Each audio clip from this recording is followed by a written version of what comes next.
शिकले म्हणजे शहाणे असते हे डोक्यातलं काढून टाका. शिकू नका म्हणत नाही मी, शिकू नका मुळीच म्हणत नाही. शिका शिका, वाघिणीचं दूध आहे शिक्षण. पण फार शिकले म्हणजे फारच मोठे झाले असं नाही. आणि जे शिकले नाही ते गाढ हवेत हे डोक्यातलं काढून टाका. उलट उलट उलट उलट जे माणसं शिकले नाही ते सगळ्या भावाच्या लेकराचे लग्न होस तर एक जागी राहत होते. न शिकलेल्याची ताकद होती. आता शिकलेली काल परवाची सफरचंदावानी गालाची ती नवऱ्याच्या कानात हळद नाही फिटत अंगावरची ती लगेच म्हणती दोनच तोंडन खिचडीन बोंड. कुठं म्हातारा म्हातारीचे कपडे धुवायचे, कुठं बसायचं त्याच्या वांद्यात, आपलं बाजूला मस्त संसार थाटू पायी चुडेलीन. हो हो ही चुडेलीन चुडेलीन.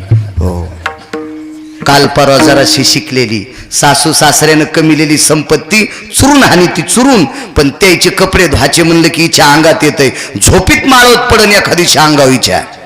हो त्याची संपत्ती खाटतीन त्याला नाही सांभाळा वाटत नाही का. हे जास्त शिकलेले.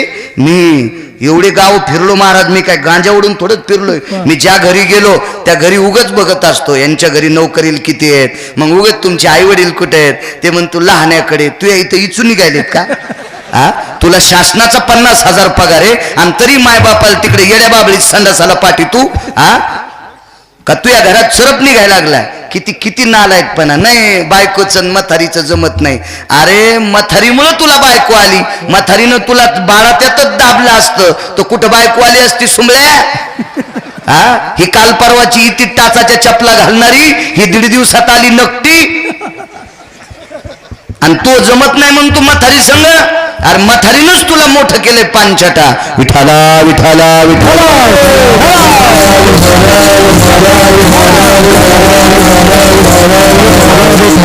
फार शिकले महाराज. मी 7वी शिकलो मी 7वी.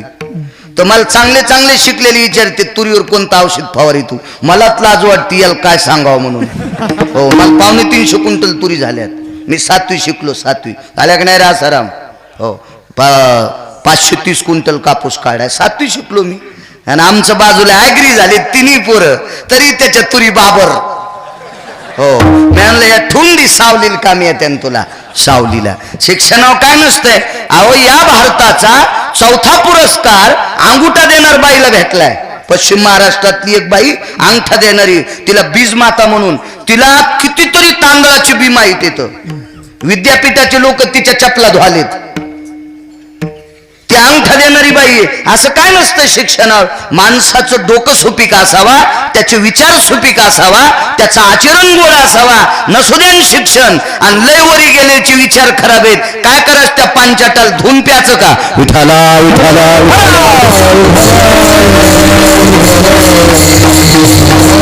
साधा माणूस जंगलात राहणारा ते म्हणला महाराज तुम्हाला मरू देत नाही पण पाणी जमत का.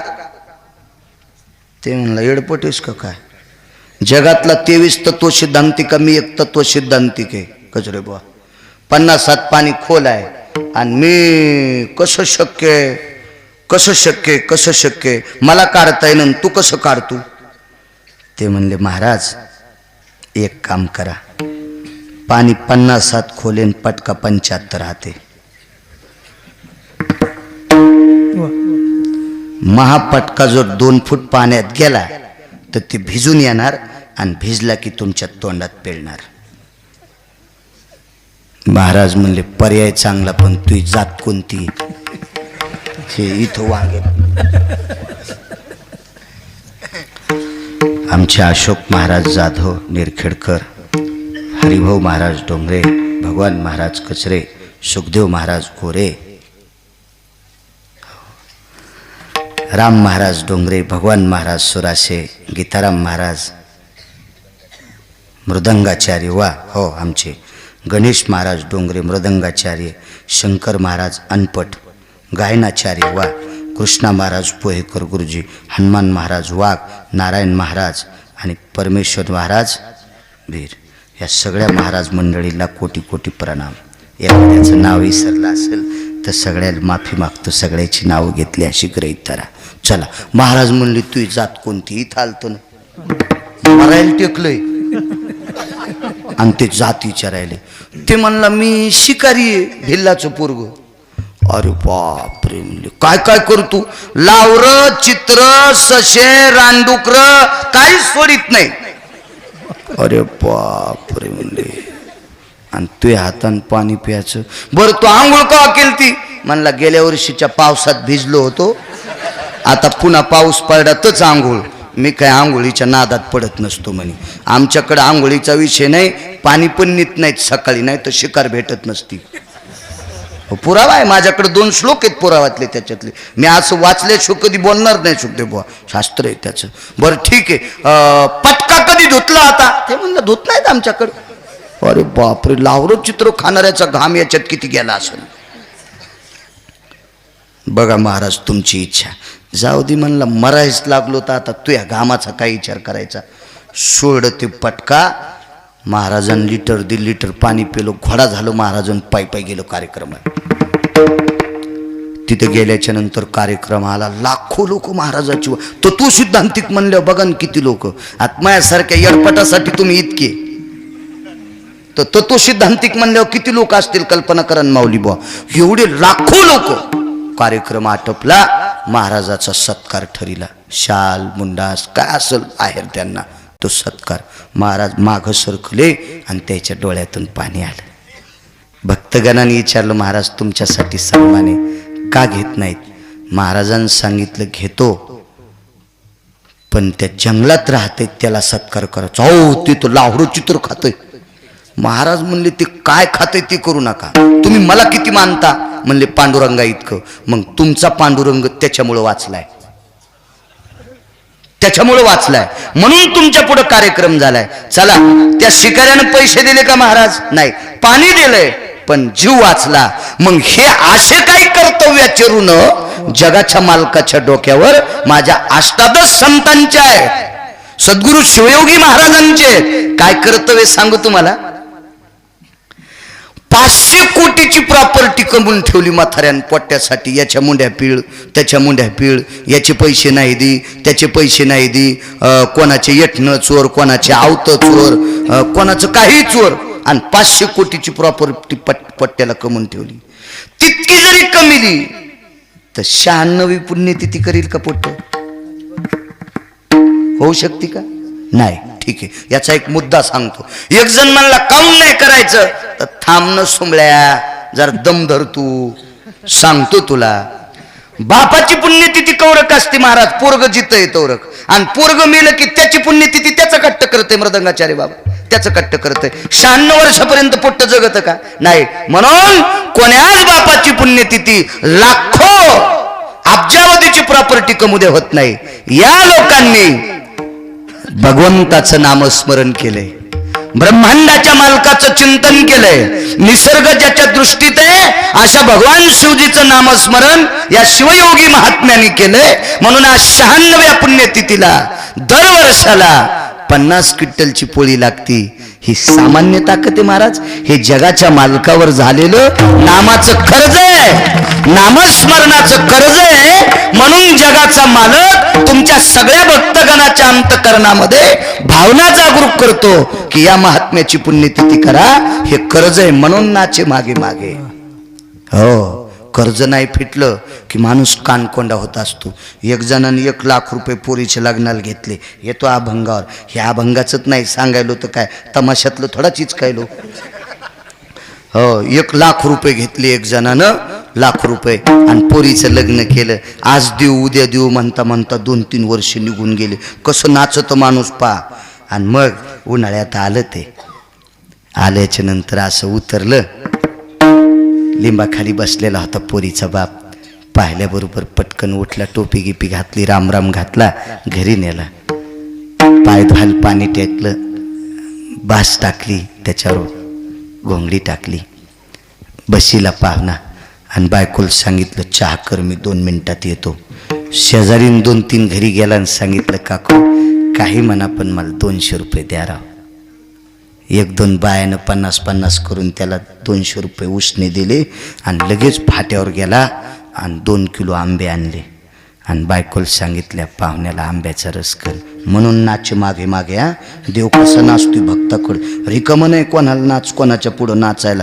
ते का लहान आहे का काय? हा त्याला कोण्या दिवशी मळ्यात नेऊन पेटवायचे. हे ज्याच्या हातात आहे त्याला जगाचा मालक म्हणतात. आणि ते इडपटे कोणाच्या पुढं नाचायला. संध्याकाळचा ठिकाणा नाही ते वाकणत कोणा पुढं. हा ते रामराम घालीनच कोणाला. तर ब्रह्मांडाचा मालक कोणाच्या पुढं वाकायला इडपटे काय? ते सामान्य का? ते त्याने कर्ज यांचं. आणि मग ते 2 किलो आंबे आणले आणि बायकोने रस केला. पाहुणा जेवला, वाट लावला. बाई हुशार होती ती बाई, तातीक होती. बायकोन मालकाला सांगितलं, आवाज दादा गोड, थोडासा गोड, कडक करा. मालक, महिना झाला आंब्याचा सीजन निघून गेला. किती लेकर रडत होते. मालक, एके दिवशी तुम्ही पोराच्या पाठीत चापट मारली, त्याचे वळ 2 दिवस होते मालक. आंबा मागू लागलं, तुम्ही आंबा दिला नाही मालक. आणि आज पाहुण्यासाठी 200 रुपयाचे आंबे कशाला आणले? त्याचे डोळे भरून आले. आणि बायकोला सांगितलं, लक्ष्मी, आपल्या पोरीचं लग्न त्या पाहुण्यानं पैसे दिल्यामुळं झालतं. लाख रुपये दिले नाही लक्ष्मी, म्हणून पैसे तर आपण नंतर देऊ आल्या, पण त्याच्या पुढं पुढं करावं लागतंय. म्हणून परिस्थिती नसताना 200 रुपयाचे आंबे आणणं म्हणजे पुढं पुढं नाचणं. तसा जगाचा मालक संतांच्या पुढं पुढं करतोय का? त्याचं पुढं कारण आहे का? विठाला विठाला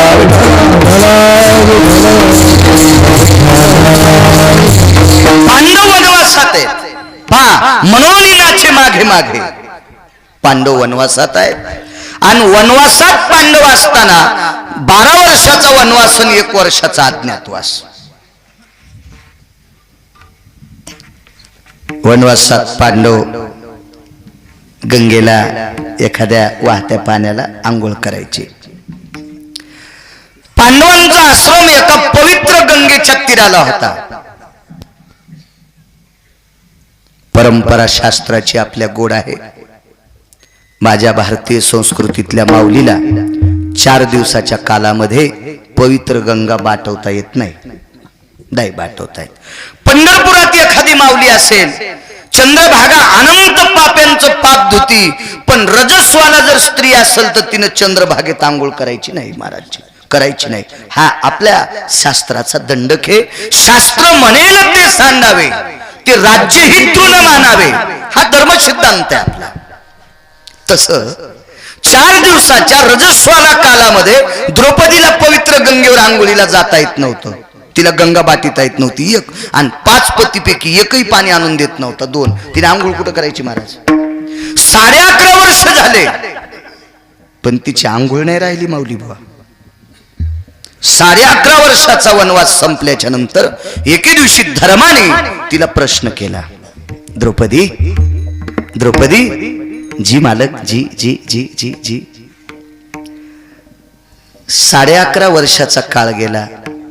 4 दिवसाच्या कालामध्ये तुला गंगेला बाटवता येत नाही. तू गंगा बाटवत नाहीस, तू आचरणशील स्त्री आहेस. पण आम्ही गंगेला आंघोळीला गेल्यावर तू इकडे आंघोळ करते, तुला पाणी कोण देते? मी दिलं नाही, भीमान दिलं नाही, अर्जुनन दिलं नाही, नकुल सहदेवान दिलं नाही, मग देतय कोण? तिनं सांगितलं, मालक, मी झोपेतून उठल्याच्या नंतर मध्यरात्री 2-2:30 वाजता माझ्या उशाला किंवा पायथ्याला पाण्याचे 2 माठ भरलेले असते. कोण ठेवतंय मला याचाच पत्ता नाही. म्हणून नाचे मागे मागे अशी पुरावा देतोय. पण धर्म साम्यवादी महात्मा आहे. पण भीम नावाचा पती थोडा कडक स्वभावाचा आहे. भीमानं पुढचं इच केलं, द्रौपदी जी, आपण वनवासात आहेत तोपर्यंत ही गोष्ट साहजिक गोड आहे, निमूटपणे सहन करू. पण आपण ज्या वेळेला हस्तिनापूरला जाऊ आणि कालांतराने ही गोष्ट जर बहुचर्चित झाली की पांडव 5 पती असताना द्रौपदीला पाणी देत नव्हते आणि वनवासात तिला कोणीतरी पाणी देत होतं, याच्या नाना प्रकारच्या तोंडामध्ये घाण धरून लोक चर्चा करतील. त्या चर्चेचं निरसन आताच झालं पाहिजे. द्रौपदी, तू सांग, तुला पाणी कोण देते? तिनं सांगितलं, ब्रह्मांडाच्या मालका इतकं मी तुम्हाला 5 पतीला परमेश्वर मानते, आपल्या पायाच्या साक्षीची शपथ घेते. मला पाणी कोण देते माहित नाही, कोण देते मला पत्ता नाही. भीमानं सांगितलं मग तू जागी राह, 4 दिवसाच्या कालात तू जागी राह, तुला कोण पाणी देते बघ. तिनं सांगितलं महाराज मी बऱ्याच वेळेस रात्र रात्र जागले, पण ज्या वेळेला मी जागे त्यावेळेला पर्णकुटीच्या पलीकडून कोणीतरी पाणी ठेवतंय, पलीकडून, पण मला दिसत नाही कोण ठेवतंय म्हणून. भीमाचा चेहरा थोडा उग्र झालेला होता. भीम वाईट नव्हते, भीमाचं बोलणं कडक होतं. बरीच माणसं वागायला गोड असते तर बोलायला कडक असते, आणि कडक बोलणं ऐकिताना कठीण वाटतं पण कायमस्वरूपी गोड असते. चोंबळ्या गप्पा कामाच्या नसतात. आमच्या आत्याची तर पत्रिका घेऊन गेलो मी, तेव्हा सायकलवर चाललो होतो.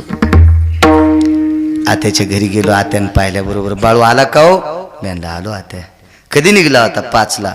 बाई मेल्या, सायकलवर आला सोय रे इतक्या लांबून. मेल्या म्हणली. बाई नेरी केलती का नाही? मी एक भाकरी बांधून आणली, मसुबावर खाल्ली. बाई परदिशा, आत्या आमची परदिशा, मसुबा इथून 2 कोस आहे आणि 2 कोसापासून सायकल घेऊन आलास मेल्या. बस खाय कडीन भाकरी. 2 भाकरी चुरल्या आणि 3 वाट्या कडी टाकली. खाय मेल्या खाय. किती म्हातारी कडक, पण जेव घातलं. मला जेवायचं काम नव्हतं माहितीये का. एक आत्या शेलूत होती आणि उन्हाळ्याचे दिवस म्हणल्यावर ती रस करीन म्हणून मी उपाशी चाललो होतो. तिथं गेल्यावर मग ती आत्या 3ऱ्या मजल्यावर राहत होती. म्हणजे भिकाऱ्याला काही द्यायचं काम नाही ना, वरूनच म्हणायचं आम्हाला सुतक आहे. म्हणजे हिच्या भावकीत कवा बी मेलेलंच, वरूनच म्हणायचे आम्हाला सुतक आहे वा पुढं. अशी आत्या आमची. हो. आणि मग मी खाली विचारलं आमच्या आत्या, ते म्हणल्या वरी राहत्यात. मग मला ते शिक्षण कमी असल्यामुळं बटन दाबायचं माहित नव्हतं ना, मी असं धडाधडा वाजलं. कोणेस रे कोणेस, अक्कल आहे का तुला? असं जोरात आवाज आला. पाहिल्याबरोबर बाई बाळू आहेस की काय रे? बाई तू आलास बाळू? जरा 2-3 वर्ग शिकलेली होती. तिच्या नवऱ्याला 80,000 पगार होता, सुपर क्लासून होता नवरा. म्हणून म्हणलं रसपोळी करीन. बाई कधी निघला होतास? सकाळी 5लाच. बर बर. मोठ्या आत्याकून आलास काय ताईकून? हो बर बर. जेवलास का? म्हणलं कडीन भाकरी खाल्ल्या. कधी खाल्ल्या? सकाळी 10:30ला. बाई 10:30ला जेवलेला आहेस? बर बर बर बर बर बर. फार दुरून आलास रे, घाम फार आलाय, फॅन लावू का? म्हणलं बघा ना आता तुमच्या आकारान. बर बर बर. इतक्या दुरून आलास, चहा घेशील का थोडासा? म्हणलं रोगर देते का? पायात सोमाळ्या गप्पा. इतकी गोड बोलायली, पण हे देऊ का ते देऊ का. तिने 2-3 शिव्या दिल्या, पण कडीन भाकरी खाऊ घातल्या. चांगली कोणती होती? अहो बोलू द्या कडक, पण लय गोड. तुम्ही अजून बी बघा पट्टी देणार काय महाराज सप्ताक्याला काय उभा तुम्हाला म्हणत असतील काय काय. बर बर बर बर बर. काय चालू हाय होणार आहे अमक्या अमक्या दिवशी. पट्टीला आधी माझ्याकडे झाले काय नाही हो, तुम्हाला सांग देईल 1-2 दिवसाला. बायकोला जसं मशीन हा करायला कर महाराजाला चहा घेतला. येवा का? या देतो 1-2 दिवसाला. महाराज बरं थांबा बाबा, पुन्हा कुठं माझ्या घरी येतात, मला फिरायचा नाद. ही धरा पट्टी.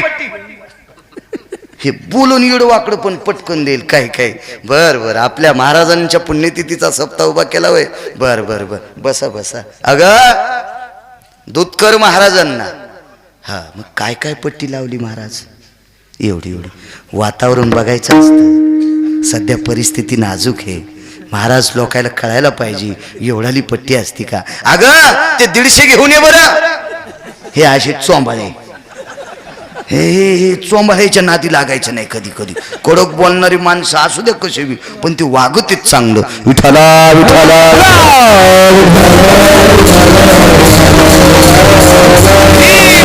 बोलत होते कडक, पण द्रौपदीला सांगितलं मारा गेल तुला, पण नंतरच्या साठी गोष्टी गोड होत्या. तू एक काम कर, याची शहानिशा कर. तिने सांगितलं पाणी कोण देते फक्त पंढरपुरातल्यालाच माहित असेल. मग द्वारकेच्या मालकाला हाक मारली, मालक हजर झाले. सगळ्यांनी दर्शन घेतले. विचारलं द्रौपदी कशाला हाक मारली? विचारा मालकाला. धर्माने विचारलं देवा 11-11.5 वर्ष झाले द्रौपदी 4 दिवसात गंगेला बाट होत नाही आणि आम्ही आंघोळ करून येऊस तर तिची आंघोळ होती, तिला पाणी कोण देते? देवानं सांगितलं 16,108 बायका मला येतात, 48,324 पोरी येतात, 1,61,080 मुलं येतं. ही संख्या सांगायलो म्हणजे गोळ्या नाही उडाल्या माझ्या. भागवत पान देवाच्या प्रत्येक स्त्रीला 3-3 मुली 10-10 मुलं झाले. 16,108 गुणिले 3 16,108 गुणिले बरोबर 10. गणित किती होते घरी गेल्यावर बघा. आणि सगळ्याची मिळून 56 कोटी यादव. धर्मराज अहो 15 दिवस नातूच मला दिसत नाही, महिना एका बायकोची भेट होत नाही. मी एवढा माझ्या पाठीमाग परिवार आहे आणि मी कधी द्रौपदीला पाणी देऊ? नाही देवा आम्ही विचारतो कोणी देते, मला काय माहित नाही, येतो मी. द्रौपदी हो या दादा या.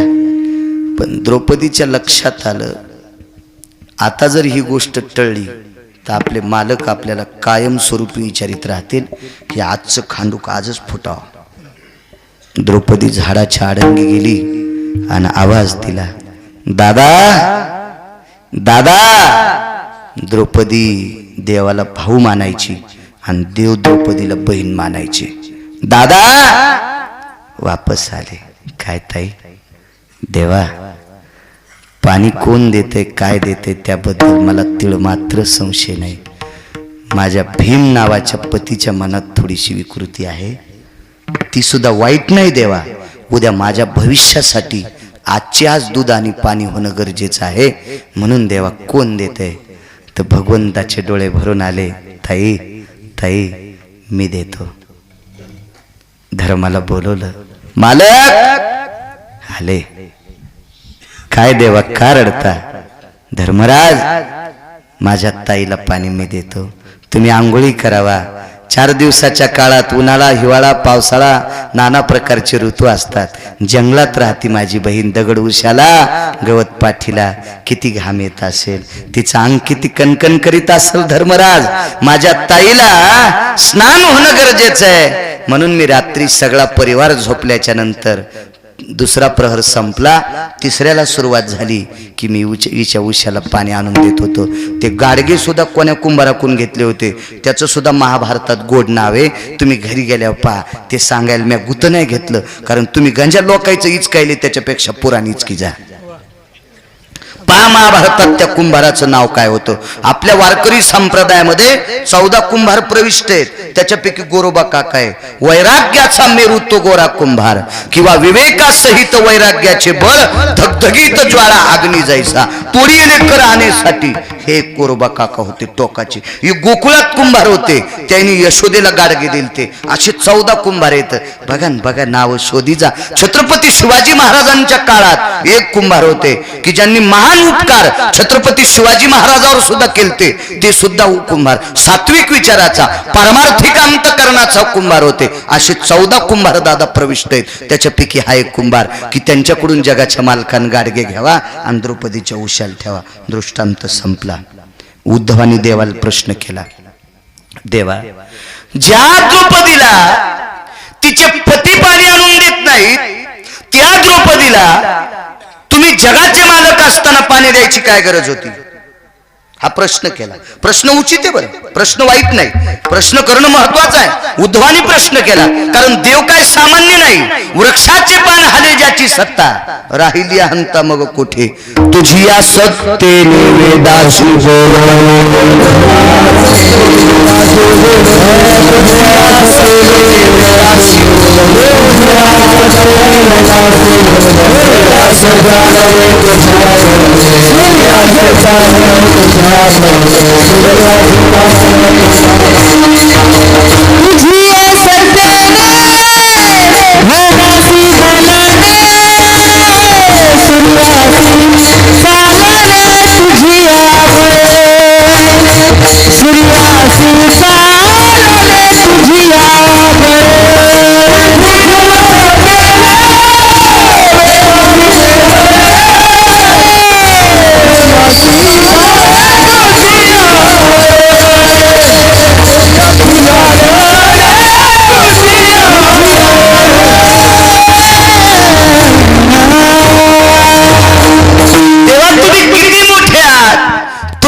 अशी बोलणे, सूर्यासी चालणे तुझी बळे, ऐसा तू समर्थ ब्रह्मांडाचा धनी.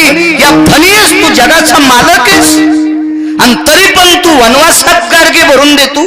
4 दिवसाच्या रजस्वाला बाईला आंघोळीला काय गरज आहे तुला? भगवंताचे डोळे भरून आले. उद्धवा, या द्रौपदीला पाणी का देतो त्याचं कारण विचार.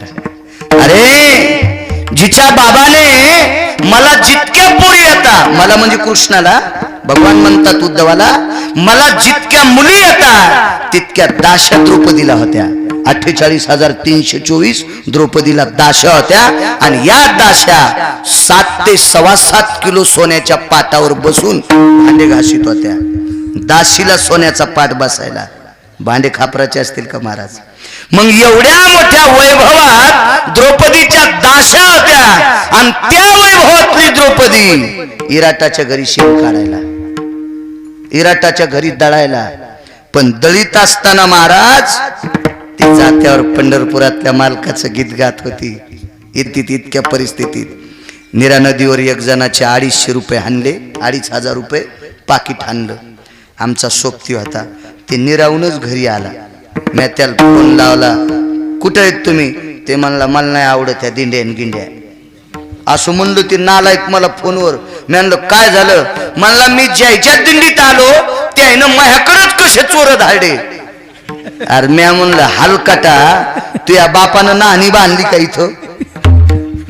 गर्दीत आंघोळ करायचं म्हणजे कपडे एक जणाला द्यायचे ना का? तू या सासरवाडी येई निरा नदी, तू इथं कपडे ठुले तिकडे बोगळत गेला आंघोळीला, हे घेऊन जाते का नाही? चूक याची. आणि नाव ज्ञानोबा तुकोबारावर ठेवायला 2,500 रुपये हरपले, तो पुन्हा नाही दिंडीत आलं. 48,324 दाशा होत्या बाईला. 48,324. 2-2 बाया कापसे याचायला आहेत. बाई गपचिक बसत नाही. आमच्या इथं 7-8 बायका कापसे याचायला, आमच्या इथं 7-8 बायका कापसे याचायला. आणि बाजाराच्या दिवशी बाईने, काकू जिजा घरी येत का? ते आताच रामनगरला गेले, त्याचे बुट तर घरीच आहेत, ते आज मह्यात चपला घालून गेले. अशी काकू तुला चित्यापणी आडात टाकून वरून 2-3 पाठथर टाका. वारे वा काकू. म्हणजे नवरा मधात असताना रामनगरला गेली म्हणती. पाहाई काकू, इथली सोडून तुमच्या इथली, आमच्या इकडच्या काकू धरून तिकडे गेल्यावर इकडच्या फुकायच्या, दुसऱ्या आणू तरी कुठून मी. 48,324 दाशा. तुमच्या गावात बायका किती येतात? नका गणित करू, पण इतक्या तर नाहीत ना. किती गावात बायका भरतील इतक्या. आणि तितक्या द्रौपदीच्या दाशा होत्या महाराज, तितक्या द्रौपदीच्या. एवढ्या दाशत्वात, एवढ्या वैभवात वागणारी इराटाच्या घरी शेणाचं टोपलं टाकीत होती. शेणाचं टोपलं इराटाच्या घरी दळीत होती. म्हणून नाचे मागे माग सांगायला, म्हणून नाचे मागे माग. एकदा प्रसंग असा आला, विराट राजाच्या घरी दळू लागली. दळता दळता देवाचं नाव गीत गाऊ लागली. धर्मराजा पळत आले, तोंडाला हात लावला. द्रौपदी, कृष्णाचं गीत गाऊ नको. का? आपण पांडव आहेत, आपण अज्ञातवासात आहेत. आपण पांडव आहेत आणि तू द्रौपदी असं जर लोकांना कळालं तर कौरवाला कळन, आणि कौरवाला जर कळालं तर आपला अज्ञातवास मोडन, आणि अज्ञातवास मोडा तर पुन्हा 12 वर्ष वनवास आणि 1 वर्षाचा अज्ञातवास होईल. म्हणून कृष्णाचं भजन करू नको. त्यांनी सांगितलं, मालक, चंद्र सूर्य तोपर्यंत वनवास स्वीकारील, पण त्याचं भजन नाही बंद करायचे, त्याचं भजन नाही बंद करायचे. हे कर्ज देवाच्या डोक्यावर आहे. तू का म्हणे